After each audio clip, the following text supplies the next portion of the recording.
Hi everyone, ఈరోజు మనం ఆలూ బజ్జీ ఎలా ప్రిపేర్ చేయాలో నేను ఈ వీడియో చూపిస్తాను. ముందుగా ఒక ఆలూ తీసుకున్నాను చూడండి. ఆ ఆలూ బాగా వాష్ చేసుకొని ఇంకా దానిపైన ఉన్న పొట్టు అంతా నీట్గా తీసేసుకోండి. ఇంకా మనము పీలర్తో రౌండ్గా కట్ చేసుకుందాము. చూడండి, డిఫరెంట్ వెరైటీస్ ఉన్నాయి కట్ చేసుకోనికి.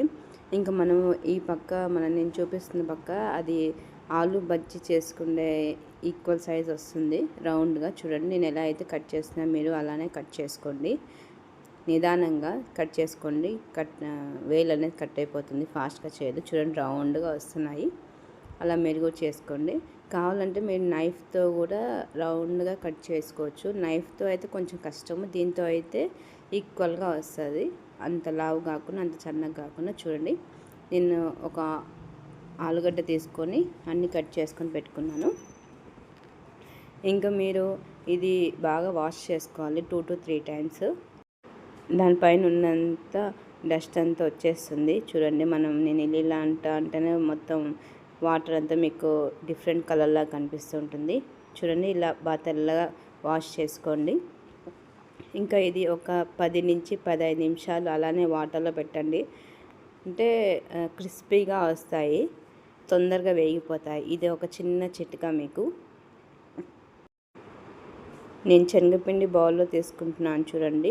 మీరు స్పూన్తో అయినా తీసుకోవచ్చు, లేదంటే మీ ఇష్టం కొలతలతో ఏ గ్లాస్తో కానీ కప్పుతో అయినా తీసుకోవచ్చు. నేనైతే 2 spoons తీసుకున్నాను శనగపిండి.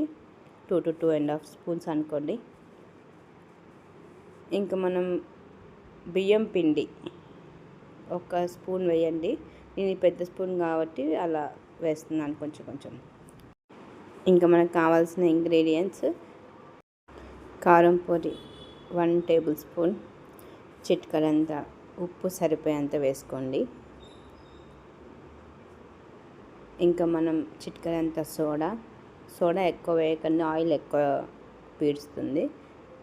ఆయిల్గానే ఉంటాయి, మళ్ళీ చిటికెడంత వేయండి. ఇంకా ఇవన్నీ బాగా మిక్స్ చేయండి. నేనైతే స్పూన్తో కలుపుతున్నాను, మీకు కావాలంటే చేత్తో అయినా కలుపుకోవచ్చు. ఇంకా మనము తగినంత కొత్తిమీర వేసుకోండి, సన్నగా కట్ చేసుకొని. కరివేపాకు ఇవి వేస్తే చాలా బాగుంటాయి బజ్జీలు. ఇంకా అల్లం పేస్ట్ నేను ఇంట్లో తయారు చేసిన పేస్ట్ వేస్తున్నాను. ఇంకా ఇవన్నీ బాగా మిక్స్ చేయండి.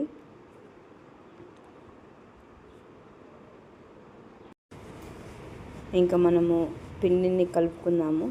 ఏ విధంగా అయితే నేను కలుపుతాను మీరు అలానే కలపండి. కొన్ని వాటర్ వేసుకొని ఉంటలు లేకుండా చిన్న నిదానంగా పిండిని కలపండి. ఉంటలు ఉంటే మళ్ళీ బాగుండవు బజ్జీలు అనేది. చూడండి, ఈ విధంగా ఉండాలి. అంత పలసగా కాకుండా అంత చిక్కగా కాకుండా ఈ విధంగా ఉంటే బాగుంటుంది ఆలూ బజ్జీ. ఇంకా మనము ప్యాన్ తీసుకొని సరిపోయేంత నూనె వేసుకోండి. ఇంకా మనం అది ఆయిల్ హీట్ అయ్యేలోపు మనం ఏవైతే అన్ని ఇంగ్రీడియంట్స్ వేసుకొని కలిపి పెట్టుకున్నామో ఒక 10 నిమిషాలు పక్కన పెట్టానో చూడండి, ఇలా బాగుంటుంది. ఇంకా మనం ఏవైతే 15 నిమిషాలు ఆనియన్స్ వాటర్లో నానబెట్టామో క్రిస్పీగా రానికే, అవి నేను పక్కన తీసుకొని పెట్టుకుంటున్నాను. చూడండి, వాటర్ లేకుండా పెట్టుకోండి. మళ్ళీ నూనెలో వేస్తే చిటపట అనేసి నూనె మీద పడుతుంది. చూడండి, వాటర్ లేకుండా ఉడికి అలా ఇంచితే క్రిస్పీగా వచ్చేస్తున్నాయి, అంటే త్వరగా వేగిపోతాయి. ఈ చిన్న చిట్కా వాడండి, చాలా బాగుంటుంది. చూడండి, ఆయిల్ హీట్ అయింది, నేను కొంచెం వేస్తున్నాను. ఆయిల్ హీట్ అయిపోయింది. చూడండి, నేను ఎలా అయితే వేస్తున్నానో మీరు కూడా అలానే అద్ది వేయండి, నిదానంగా వేయండి.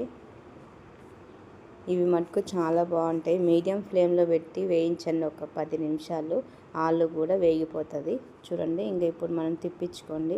వేసాం కదా ఫస్ట్ అవి. చూడండి, కొంచెం బూరలుగా వస్తున్నాయి, పొంగుతున్నాయని అనిపిస్తుంది కదా, కానీ ఇవి చాలా బాగుంటాయి. చూడండి, రౌండ్గా పొంగుతున్నాయి బజ్జీలు. ఇవి మటుకు చాలా బాగుంటాయి. టేస్ట్ చూసి మా ఛానల్ లైక్ చేసి చెప్పండి ఎలా ఉన్నాయి అనేసి. చూడండి, 10 నిమిషాల తర్వాత వేగిపోయాయి. ఈ విధంగా వేయించుకోండి, లోపల ఆలు కూడా వేగిపోతుంది. ఇంకా నేను పక్కన ప్లేట్లో తీసుకుంటున్నాను.